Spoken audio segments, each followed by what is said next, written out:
Baik, pendengar Ria 897, yang ini kisah daripada pendengar kita, datang daripada siapa nama kejap mana pula email saya ni. Okey, Assalamualaikum Kisi. Waalaikumsalam. Nama saya Noni. Apa khabar Noni?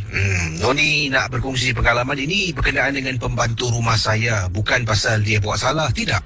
Tapi saya ni tinggal di tingkat 2 di kawasan Tampines. Dan rumah saya lah, saya tak nak sebut blok mana. Rumah saya ni di Tampines, betul-betul belakang tingkap dapur rumah saya, pernah ada kes wanita terjun diri dan mati di tempat kejadian. Pada waktu wanita tu terjun diri, pembantu rumah saya ni sedang berada dekat tingkap dapur dan sedang nak jemur pakaian. Belum lagi jemur tangan dia ni baru nak keluarkan gala tau. Tiba-tiba dari atas, zoom jatuh depan mata pembantu rumah. Tapi dia tak perasan. Dia ingatkan yang jatuh tu adalah pakaian. Cuma dia kata dengar bunyi impak yang begitu kuat sangat.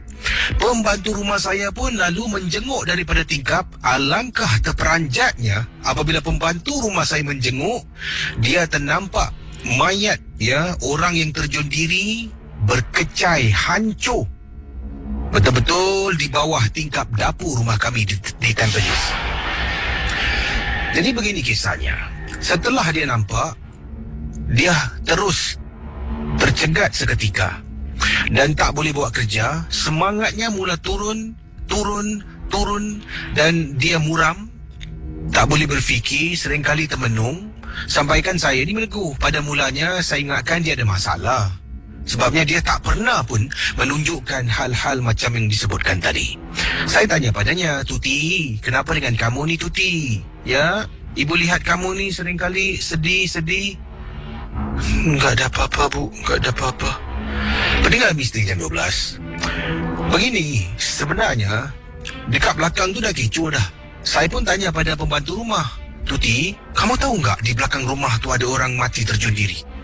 "Ya Bu, aku tahu," kata pembantu rumah. "Saya ni bertugas penuh masa dengan suami. Jadi pembantu rumah ni kerjanya adalah untuk membantu saya lah. Bantu bersihkan rumah, jaga ibu saya. Dan pada hari kejadian tu, ibu saya tidak tinggal bersama dengan saya. Ibu saya menetap di rumah adik saya untuk lebih kurang 2 minggu. Jadi pembantu rumah ni sedang lakukan kerja rumah, nak jemur baju, ternampak benda tu. Malam hari Kisi, bila saya dengan suami tengah tidur, saya dengar pembantu rumah Tuti, Tolong, jangan gangguin aku, tolong." Saya pergi ke bilik pembantu. Tuti, hei Tuti, kenapa dengan kamu ni?" Ibu, aku takut Ibu, tolong Ibu, tolong." "Kenapa dengan kamu ni? Ya, udah 2 hari kamu macam ni." Jadi pembantu pun beritahu, "Itu hari bila ada orang yang terjun, aku berada di tingkap dapur, di jendela dapur. Aku mau jemur pakaian. Lalu aku dengar ada benda jatuh. Aku lihat dari jendela, kelihatan di bawah blok rumah orang tu terjun dan meninggal. Mayatnya berkecai." "Jadi kamu lihat? Kamu nampak?" "Aku nampak Bu. Sekarang kemana saja aku lihat, kemana saja aku pandang, dia akan ada di sana Bu. Dalam tidurku juga dia hadir Bu. Aku takut Bu." Tuti jangan takut ya. Tuti istighfar. Nanti esok kita berubat ya." "Ya Bu, ya." Pendengar misteri jam 12. Saya terpaksa tidur bersama dengan pembantu rumah. Kesian saya melihat dia. Dia pun telah pun banyak membantu keluarga saya, Kisi. Nak tak nak saya tidur dengan pembantu rumah. Saya temankan dia. Memang benar, Kisi. Tengah baring dekat katil, dia cuba lelakkan mata, dia kejut. Ibu, tolong aku boleh enggak? Tolong aku tutup tingkap Bu. Dia ada di tingkap Bu." Kisi, bila saya dengar pembantu Pembantu rumah saya cakap macam tu walaupun saya tak nampak. Siapa yang tak meremang, Kisi? Saya bangun, menghampiri tingkap rumah, meremang, Kisi. Saya pun tariklah langsir dan kembali ke atas katil. Peringkat misteri jam 12. Bila berjumpa dengan pakar pada keesokan harinya, saya tidak bertugas, saya ambil cuti kecemasan, bawa pembantu rumah pergi berubat. Kata pakar ni, kemungkinan besar yang pembantu rumah saya terkena badi mayat. Badi mayat ni macam-macam cara boleh terkena. Ya, melihat pada mayat yang meninggal dunia, melihat pada mayat yang bunuh diri jatuh, dan bila mayat tu jatuh berkecai depan mata Tuti, ia tiba-tiba roh yang ada pada mayat tu mengganggu perasaan Tuti pada masa yang sama, sebab Tuti yang pertama jatuh, dia menjenguk, terus terkena pada dia. Dan perkara ini nak merawat memang senang, tapi ia memakan masa untuk kembalikan semangat pembantu rumah. Casey, hampir setiap malam nanti dia akan terpekik. Bila dia sedang nyenyak tidur, terpekik sekuat-kuatnya. Pendengar Ria 897. Jadi, alhamdulillah, setelah berjumpa dengan pakar ni beberapa kali, beri air, dia cuba baca surah, mendoakan dan sebagainya, pembantu rumah saya kembali macam biasa, tetapi dia tetap takut. Kalau dia tengah duduk, nanti saya panggil Tuti, dia akan terperanjat, terpekik. Selalunya, kalau saya nak panggil dia, saya akan panggil dengan lembut. Kadang-kadang ni, biasa lagi sih, kita ni sebagai tuan rumah, nanti kalau rasa marah, kita akan, Tuti! Dia akan terperanjat. Saya sejak hari itu akan cuba bercakap baik-baik dengan dia, dan saya pun tak naklah menimbulkan keadaan yang tegang bersama dengan pembantu yang ternampak wanita mati akibat terjun diri dari tingkat atas. Terima kasih dan selamat tengah malam, Casey.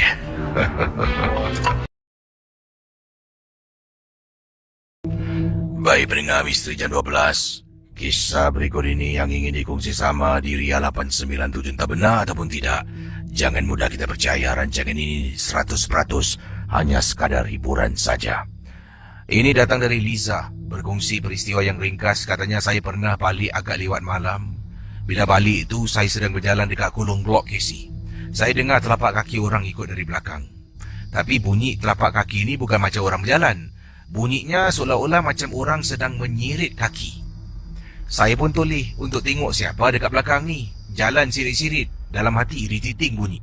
Saya toleh belakang, tak ada orang pun di belakang saya. Bayangkan pendengar Ria 897. Lalu saya terhenti sejenak dan tertanya pada diri saya, siapa yang jalan dekat belakang tadi? Saya teruskan berjalan menuju ke arah lobi lift dekat rumah saya di kawasan Tampines. Waktu tu malam dah liwat malam sangat. Jadi bila saya berjalan, kemudian dengar lagi. Dengar bunyi telapak kaki yang disirit. Belum sempat saya toleh ke belakang, bulu tengkuk saya, Casey, meremang. Bila dah meremang, ia satu petanda ni. Saya pun takut. Jalan sampai dekat lift. Kebetulan sampai lift, pintu lift memang dekat bawah dah terbuka. Saya pun masuk dalam lift. Saya tekan tingkat 7 rumah saya.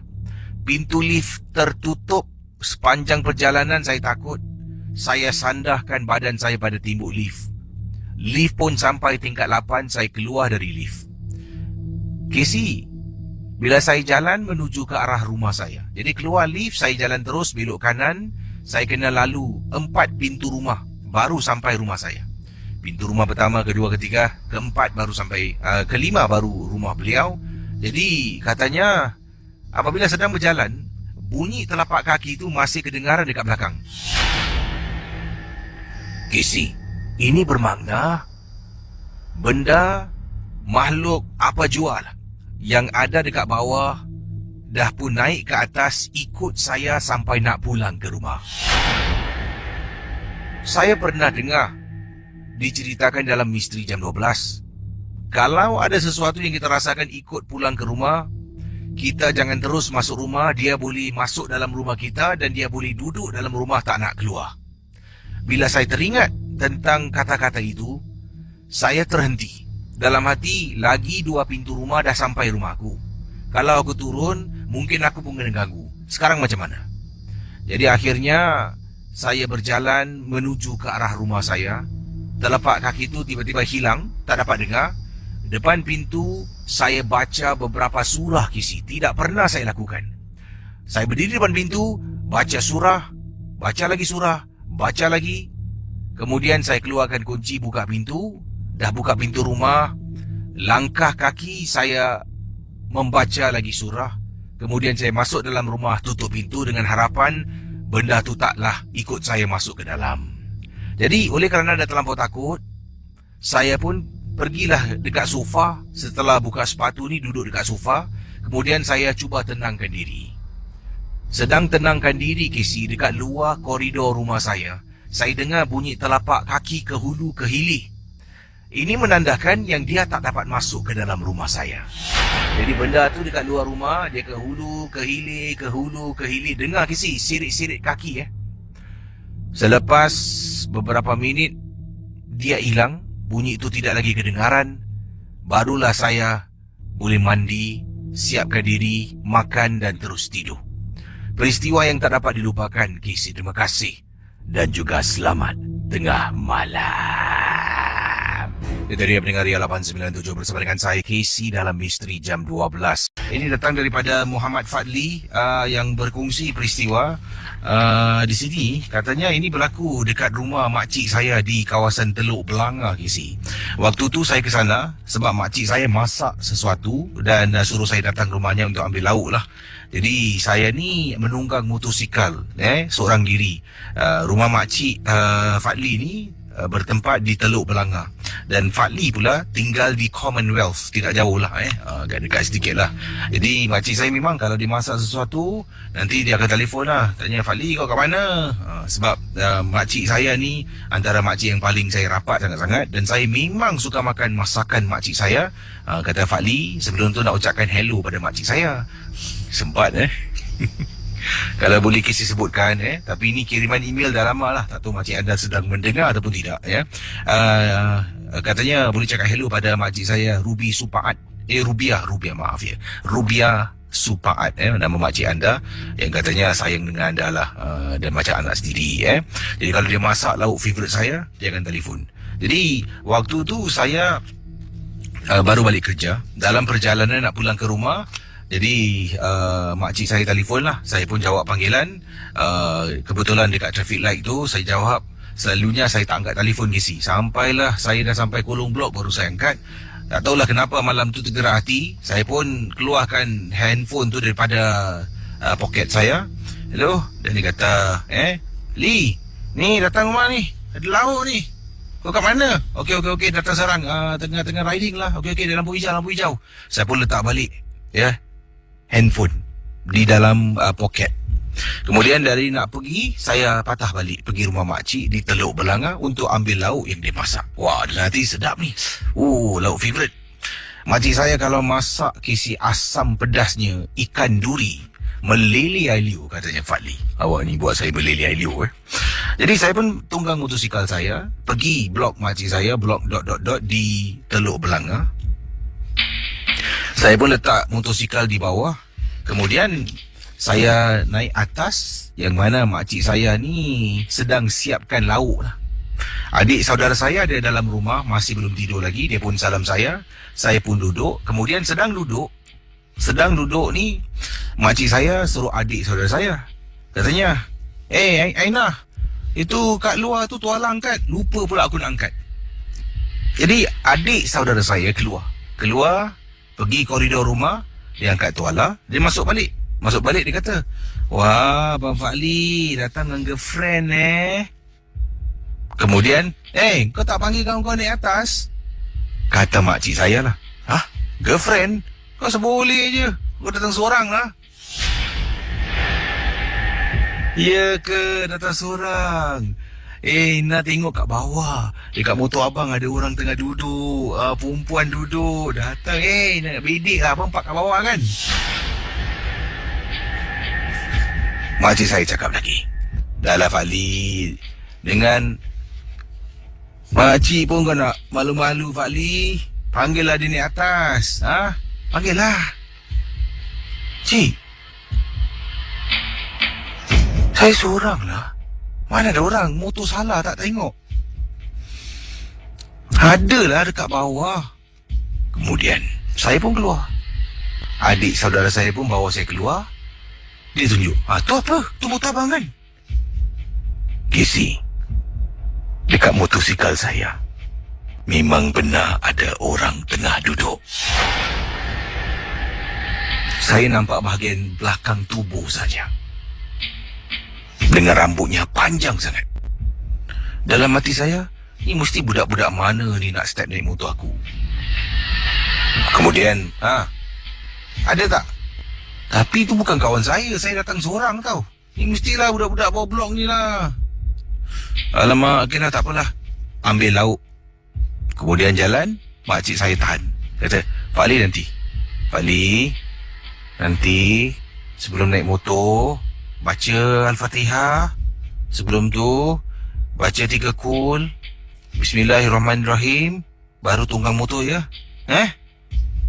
Ya cik, ya. Terima kasih cik Saya pun pergi dekat lift, kata Fadli, turun lift.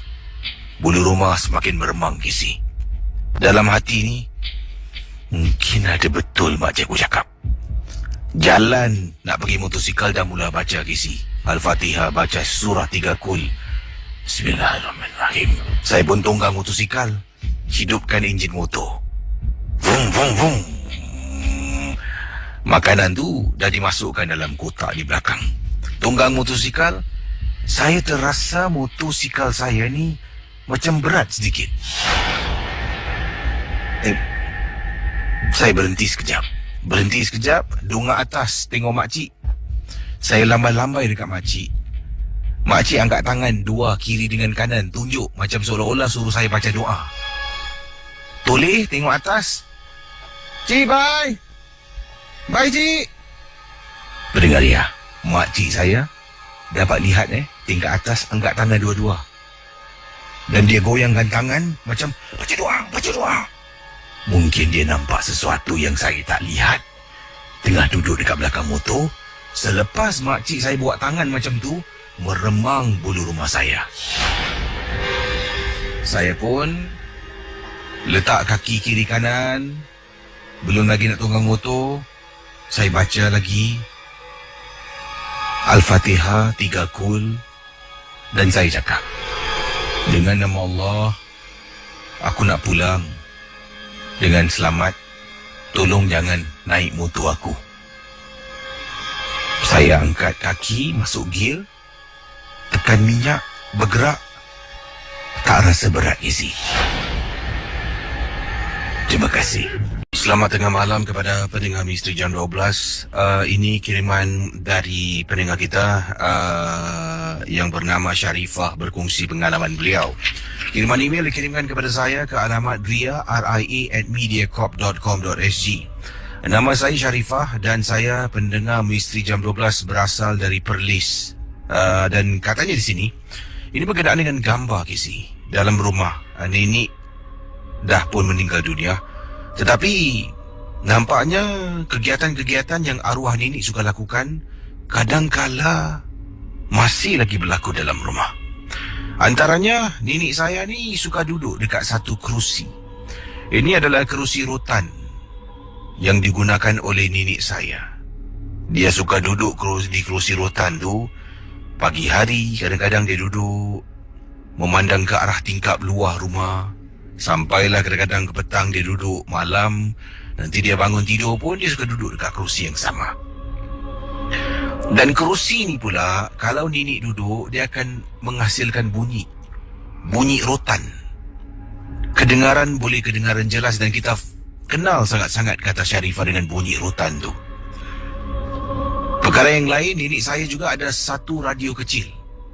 Radio kecil ni adalah radio FM, yang mana ada butang untuk tukar-tukar saluran. Nanti kalau butang ni terlanggar sedikit, dia akan tertukar saluran yang lain. Jadi, ia adalah manual radio kata beliau ni. Radio yang manual, kena tolak-tolak cari frekuensi lah. Nanti kadang-kadang dengar, nenek saya nanti dia akan duduk, Dia akan ambil radio kecil tu, letak dekat tepi telinga, tangan jari tu dia akan tolak roda untuk tukar saluran. Nanti dia akan bunyi. Tukar saluran, tukar siaran ke stesen lain. Nanti bila dia dengar benda yang dia suka, dia berhenti kejap. Dengar. Nanti kalau dia suka lagu tu, dia akan menyanyi bersama. Kemudian lagu tak suka ataupun benda yang dia tak minat, dia tukar balik ke saluran yang lain. Begitulah. Bila nenek duduk dekat sofa, itu antara perkara yang dia laku. Kalau sekarang ni orang duduk dekat sofa, dekat kerusi, lazimnya orang bermain dengan handphone. Tengok macam-macam app yang ada dekat dalam. Nenek saya ni, dia bermain, arwah nenek saya bermain dengan radio, ataupun radio. Nenek dah meninggal dunia. Dalam rumah masih ada gangguan. Dipendekkan cerita, gangguan ini telah pun mendapat perhatian ahli keluarga, mendapatkan perhatian seorang kononnya pakar perubatan. Dia datang ke rumah, dia periksa sana sini. Dalam rumah ada 2 gambar besar. Dalam gambar tu ada gambar arwah nenek yang bergambar dengan kita. Itu antaranya adalah gambar hari raya. Kemudian pakar tu kata, mana tak datangnya si arwah datang rumah ni? Gambar dia digantung dekat dinding. Gambar-gambar orang dah meninggal ni jangan gantung-gantung. Bawa turun, simpan. Jadi dengar cakap pakar, bawa turun, simpan. Kemudian ada gambar-gambar album yang kita letakkan dalam frame, bingkai gambar yang kecil. Dia suruh ambil gambar-gambar tu, kalau boleh simpan. Letak dekat satu ruang dalam kotak ke, simpan. Jangan tunjukkan lagi. Tak boleh display kalau ada arwah dalam gambar tu. Jadi ibu dengan ayah ikut simpan gambar. Tapi ada satu gambar ni, Kisi. Setiap kali kita simpan, nanti besok, lusa, gambar ni akan menjelma dekat atas meja, dekat atas kerusi, dekat mana-mana lah. Pertama sekali gambar ni mula muncul apabila ibu simpan gambar. Besok pagi gambar tu atas meja makan.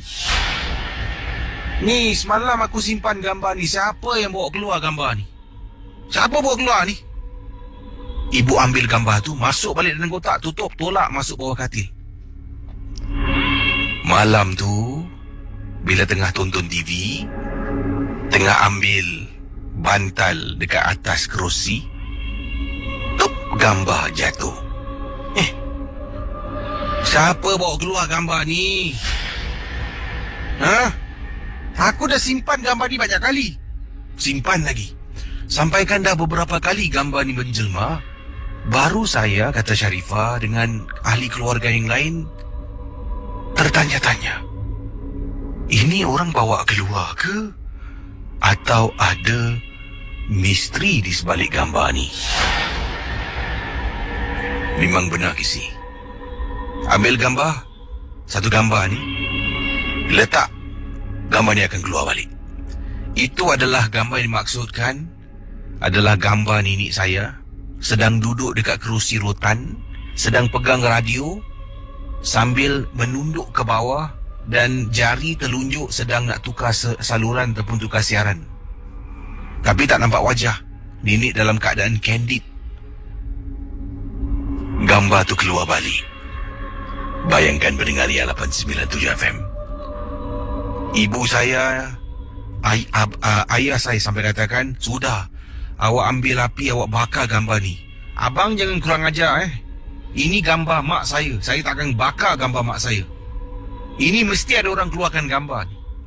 Malam-malam hari tengah tidur, anda bayangkan, ahli keluarga semua sedang tidur. Tiba-tiba terdengar dengan jelas. Dengan jelas dalam bilik semua tengah tidur waktu malam. Anda bayangkan dekat luar rumah, di ruang tamu kedengaran.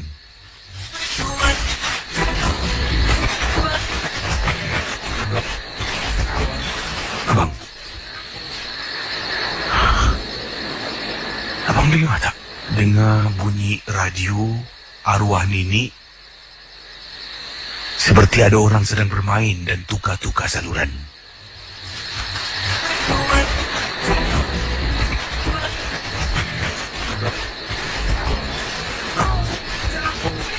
Pendengar Ria 897 FM, Sharifah kata saya pun dengar Casey.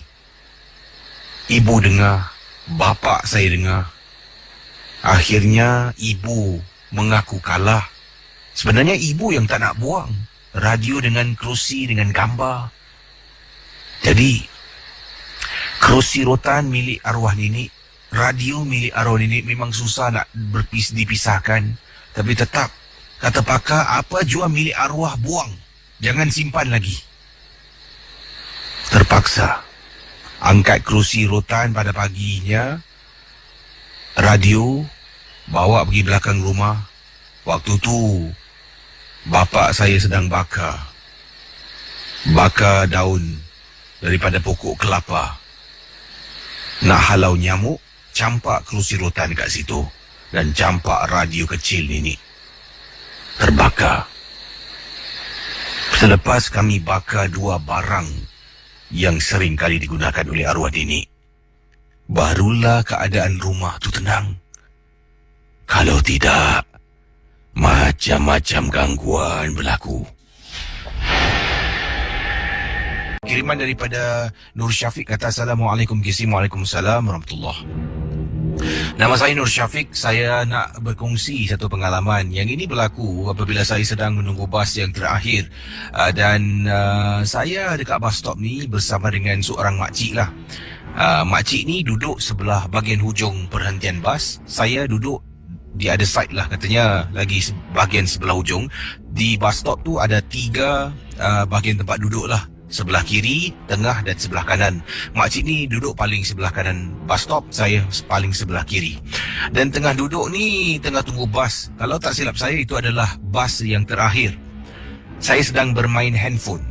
Makcik ni bangun, datang jalan dekat saya. Dia kata, Assalamualaikum nak. Waalaikumsalam cik. Dalam hati aku ni, apa ni makcik ni nak ni? Takut juga Casey, seorang-seorang dekat bus stop. Kemudian minta maaf boleh makcik duduk sebelah tak? Oh boleh cik, silakan. Makcik ni kemudian tengok saya, kata minta maaf nak makcik tak sedar hati lah nak. Perempuan kat ujung tu seram makcik tengok, kata makcik ni pada saya. Saya pun sebenarnya macam malas tau dan takut nak layan makcik ni. Takut-takut Casey, tahu-tahu nanti dia buka story tu ke ni. Saya tak tengok ujung, saya tengok dia, saya senyum. Ya cik, tak apa cik duduk sini makcik, saya mata masih memandang handphone, tapi saya sedang bercakap dengan dia. Makcik tunggu bas nombor berapa? Dia pun cakap lah, bas nombor sama dengan saya yang sedang tunggu. Oh, saya pun nak naik bas yang sama. Jadi pendengar Ria 897, bila bas dah sampai, saya dengan makcik tu pun berdiri, kita tahan bas. Dan makcik ni masih pusing, toleh. Dan saya kasih makcik ni naik dululah sebab dia takut sangat. Yang terperanjat apabila saya toleh, saya tengok dekat tempat duduk yang makcik sedang tenung dan katanya takut ada perempuan ni, menyeramkan. Tidak ada sesiapa pun yang saya nampak.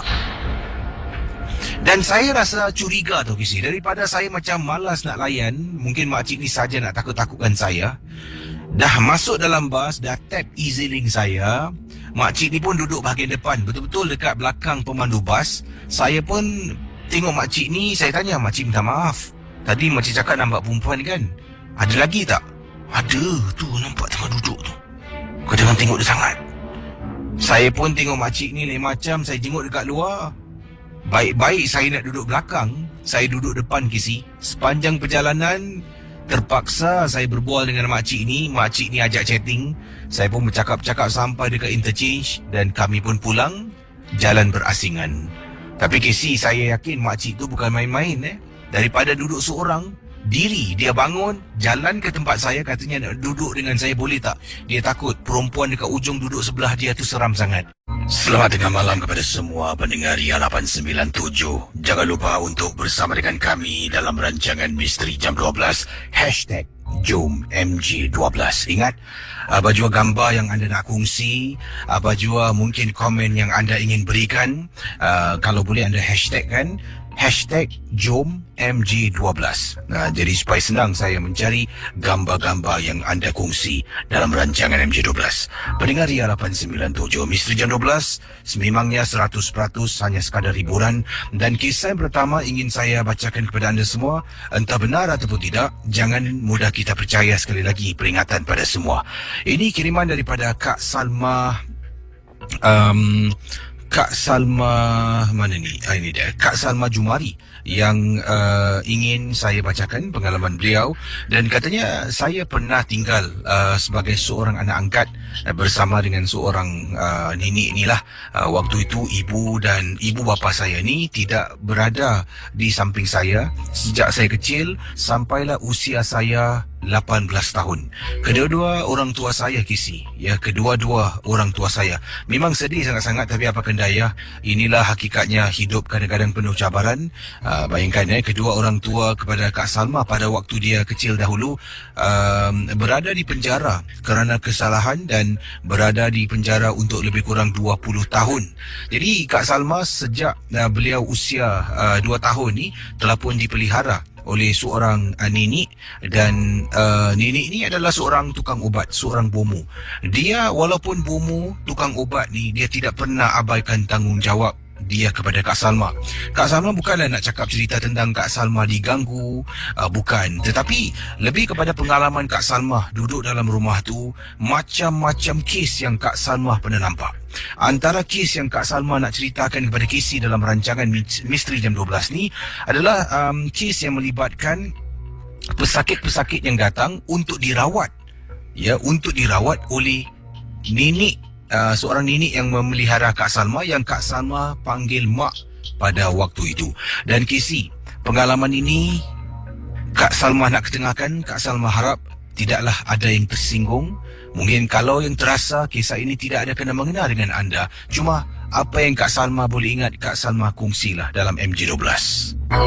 Antara pesakit yang Kak Salma pernah nampak adalah pesakit yang dikatakan dibuat orang. Macam-macam kes ada yang Kak Salma pernah nampak depan mata, di mana mak Kak Salma pada waktu itulah merawat seorang pesakit wanita ni. Difahamkan dia dibuat orang. Waktu tu umur Kak Salma kalau tak silap baru 12 tahun. Sebenarnya kalau sebelum tu memanglah Kak Salma ni takut, tapi semakin usia meningkat semakin biasa. Dan pada usia 12 tahun ni pernah Kak Salma teringat dahulu seorang wanita ni dibuat orang, dan apabila mak Kak Salma ni mula merenjis-renjis air dan melapikkan daun sirih dekat bahagian belakang sambil menepuk-nepuk belakang wanita yang dikatakan disihir, teruk sangat-sangat keadaannya. Wanita itu terbatuk-batuk. Okey, saya cuba lakonkan. Saya dah faham kisah Kak Salma ni agak panjang. Saya dah pendekkan, dan mungkin inilah situasi waktu Kak Salma menyaksikan, melihat sendiri dengan matanya kejadian di rumah mak angkat seorang bomo ataupun seorang perawat tukang ubat. Jadi saudara, seperti kata Kak Salma, mak lapikkan sirih di belakang tubuh belakang wanita yang sakit. Sirih tu dilekap-lekapkan, kemudian ditepuk-tepuk. Mak Kak Salma kata dia sedang membaca sesuatu, tapi saya tak faham apa yang dibacakan oleh mak. Tiba-tiba wanita itu, keluar kau.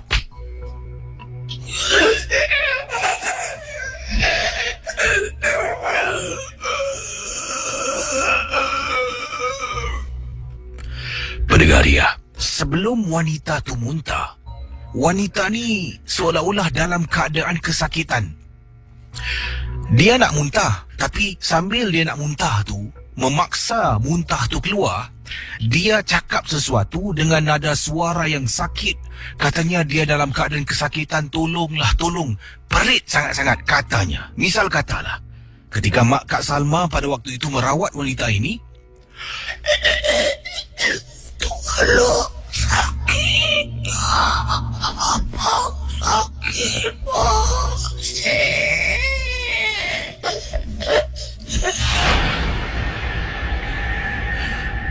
Bila Kak Salma ternampak, terperanjat Casey dan kasihan melihat wanita tersebut. Tahu-tahu Casey, baru wanita tu muntah ke semuanya dalam besin yang diletakkan depan wanita tersebut. Semua keluar. Itu muntah yang pertama. Setelah habis selesai proses lah, saya tak nak cerita lebih panjang, nanti ada yang tak boleh dengar, ada pula yang nak termuntah. Terperanjat Casey bila mak Kak Salma tunjukkan kepada dua orang yang ada dalam bilik itu. Nampak ni? Nampak? Salma, sini. Mak panggil. Salma, waktu tu sedang berada di ruang tamu, sedang terjenguk-jenguk. Tengok ni, nampak tak? Ni jarum. Casey, jarum lebih besar daripada jarum yang orang gunakan untuk jahit pakaian. Lebih besar dari itu.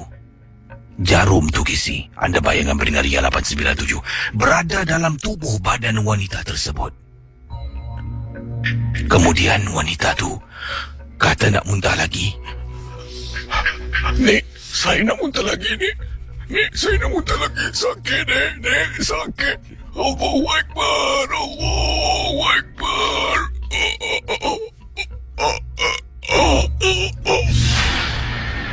Pendengar Ria, saya lihat wanita tu tersiksa batinnya. Nak muntah lagi katanya, tolonglah, Nek, sakit, Nek, sakit.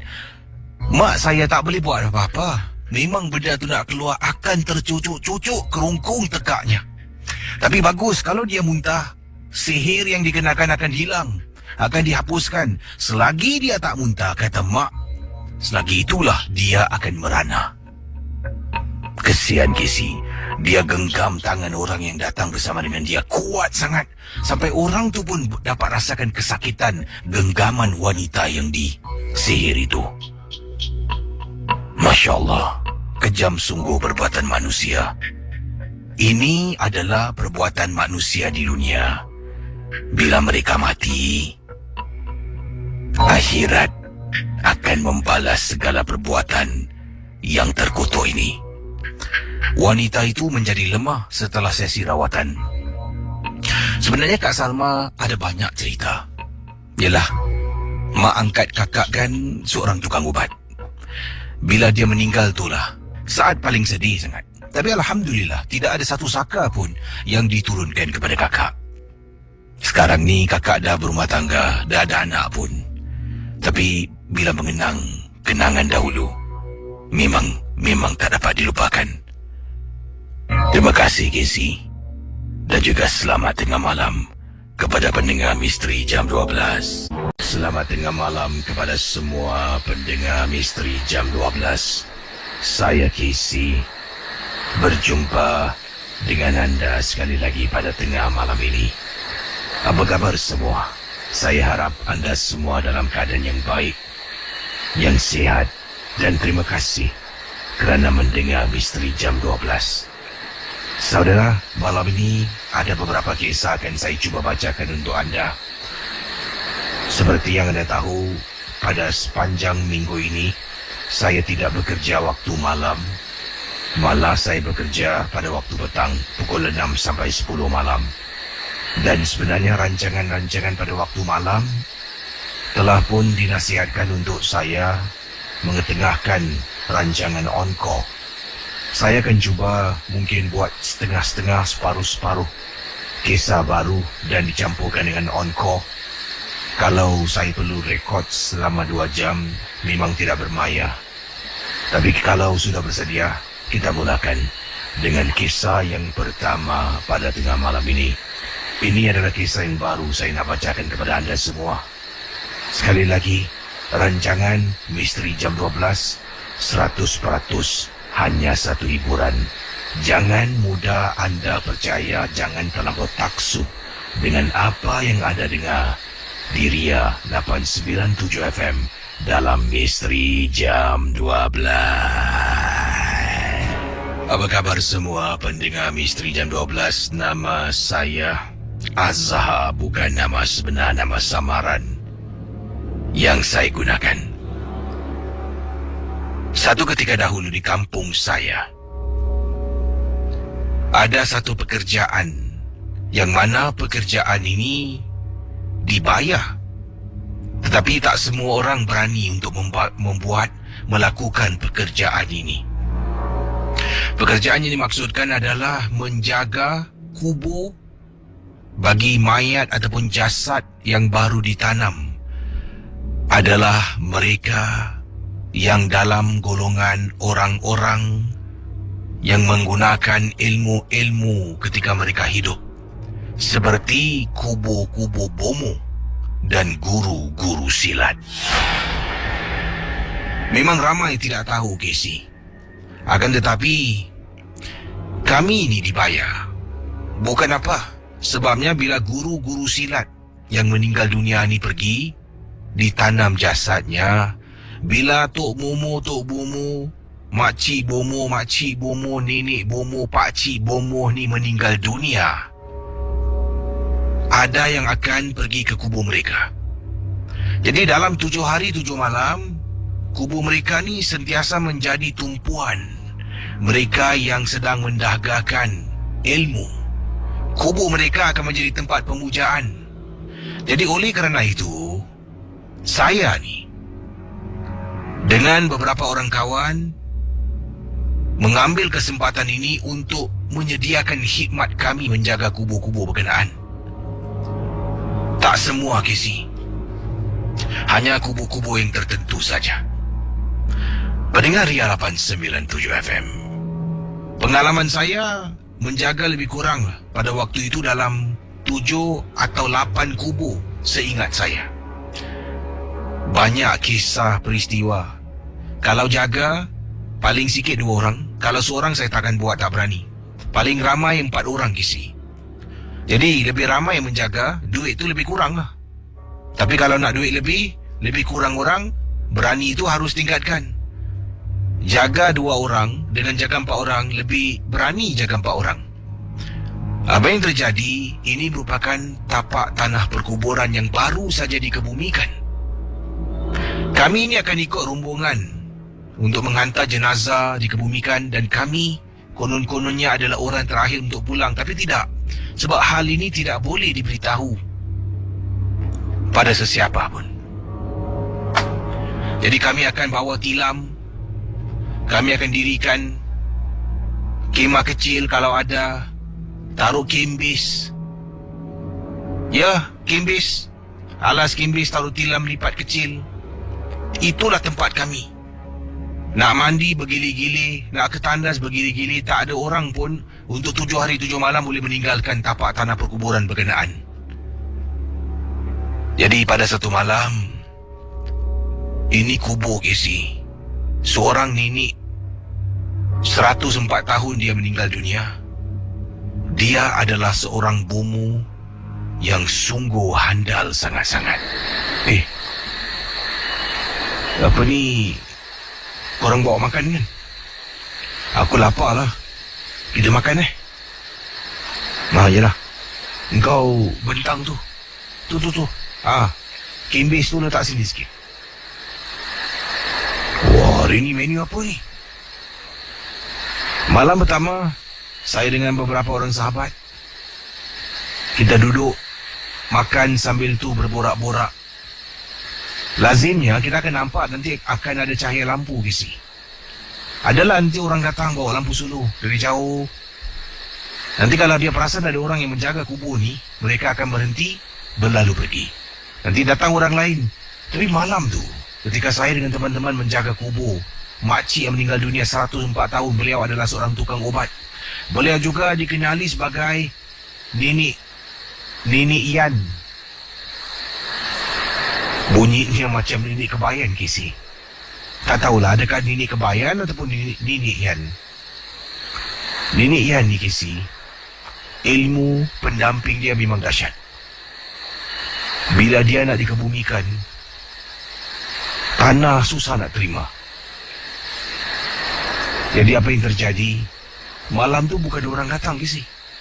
Saya dengan kawan tengah duduk makan, dengan bunyi cengkerik pada malam tersebut, tengah seronok berbual-bual, berborak-borak, bercakap-cakap. Sebab ini berlaku memang lama dahulu, sebelum wujudnya telefon bimbit yang canggih-canggih seperti sekarang ini.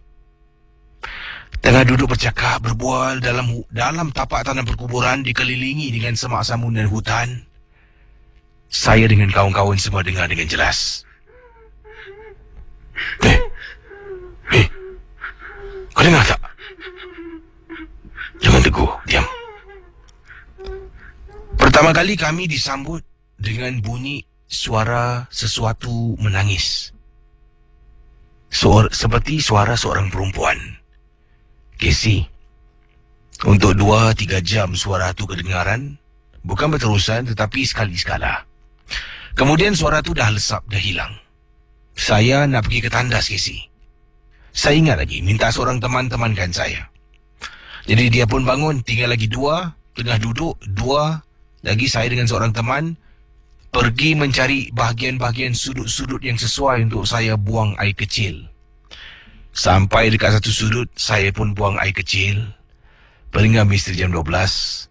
Sedang saya buang air kecil, saya berdiri, saya toleh ke belakang berbual dengan kawan.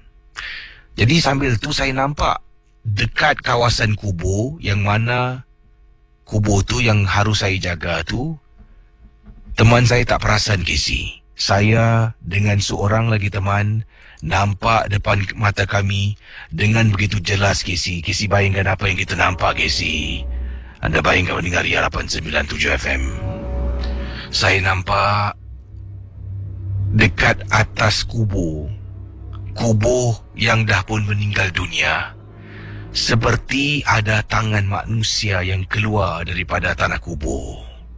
Tangan tu naik, dapat lihat dengan jelas. Saya dengan teman saya berbelah bagi nak patah balik ataupun tidak. Akhirnya kami kuatkan semangat dan mulalah gangguan-gangguan yang menakutkan yang pelik-pelik berlaku dalam rumah. Maaf, dalam tapak tanah perkuburan, yang mana setelah 7 hari 7 malam kami pulang ke rumah, gangguan itu ikut kami. Anda bayangkan, ikut kami sampai ke rumah, tapi tak semua. Saya tidak kena, sahabat saya satu terkena. Dekat tingkap bilik, beliau tengah baring dekat atas katil.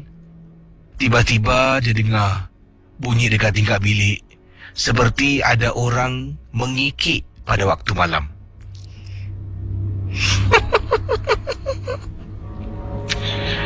Bila teman saya toleh, katanya dia ternampak dekat tingkap, seperti ada seseorang dengan wajah yang amat menyeramkan. Bayangkan pendengar Ria 897 FM.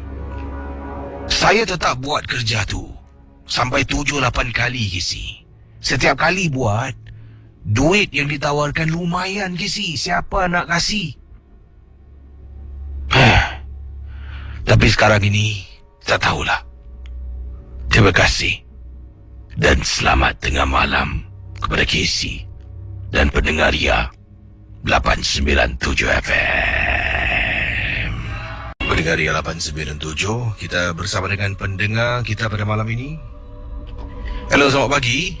Selamat pagi, Casey. Hai, siapa tu? Kak Maya. Ya, apa khabar Kak Maya? Alhamdulillah. Ada pengalaman Kak Maya tentang apa ni? Silakan.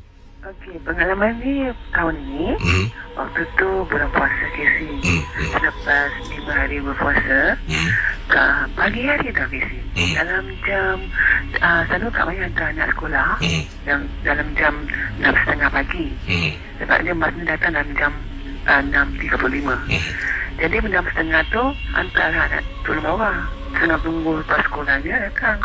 Sekali anak Kak Maya ni, dia tengok ke atas pokok. Dia kata, Mama, ada burung, Mama. Dia dah tegur lah, Casey. Dia kata, burung ni black and white. Tapi dia punya banyak white ya. Mari Kak Mai cakap, dan dia apa yang tu baca, jangan main. Dia kan dia tengok. Lepas tu dalam beberapa minit rumah dah berdiri tau. Kak Maya cakap ini dah lain cerita ni. Masa dia punya bunyi dah lain. Bunyi dia ada berbunyi juga. Masa dia tegur tu bunyi dia. Jadi Kak Maya cakap dengan Kak Maya, dan dia apa yang tahu baca sudahlah. Lepas tu bas sekolahnya dah tiba. Dia dah naik bas Sekarang Kak Maya ni on the way balik. Nak naik lift ni. Dah nak naik lift, kecil lift. Dah masuk dalam lift, belum rumah masih beremang juga ni. Dan dia nak mati baca apa yang tahu lah kan. Bila dah sampai dekat tingkat rumah Kak Maya tu, bila dah sampai ke rumah, buka pintu, dah baca semalah, salam semua. Jadi Kak Maya masuk aja. Lepas tu kucing Kak Maya dah mengiau-ngiau. Kak Maya ingat dia nak makan. Selalu kalau dia mengiau, dia nak minta makan kan. Lagilah dapur bagi dia makan. Lepas tu Kak Maya duduk sekejap, duduk tak dining table tu, duduk sekejap. Tak sampai dalam berapa minit tadi si Kak Maya tu. Pintu Kak Maya buka. Cuma lock pintu gate saja. Kak Maya dengar bunyi garau. Macam gitu. 2 kali saya si. Kak Maya tulis je. Depan gate tak ada orang. Tapi Kak Maya cakap Astaghfirullahalazim. Kak Maya bangun. Kak Maya azan nak tengok. Kiri kanan memang tak ada orang. Terus Kak Maya cakap lah, aku tak kacau kenapa nak kacau ni kan. Pergi balik terpaksa sungguh kan. Kak Maya cakap gitu. Lepas Kak Maya ambil air yang Yasin tu, Kak Maya spray lah. Tu 2 kali saja dia bunyi-bunyi. Ada betul orang dia nak main-mainkan, mesti dia punya tapak kaki lari kan kiri. Ini bulan puasa tak kisi. Dalam kurang-kurang masa dalam 6.45. Waktu tu jam 6.45 pagi lah. Pada tahun ni juga kisi. Itulah satu kali yang berlaku lah. Waktu siang hari pada pagi lah. Nak berkongsi sama dengan kisi lah. Tapi so far Alhamdulillah lah. Itu dia gangguannya kisi. Terima kasih Kak Maya. Selamat pagi ya. Okey, terima kasih. Assalamualaikum. Waalaikumsalam Kak Maya. Terima kasih.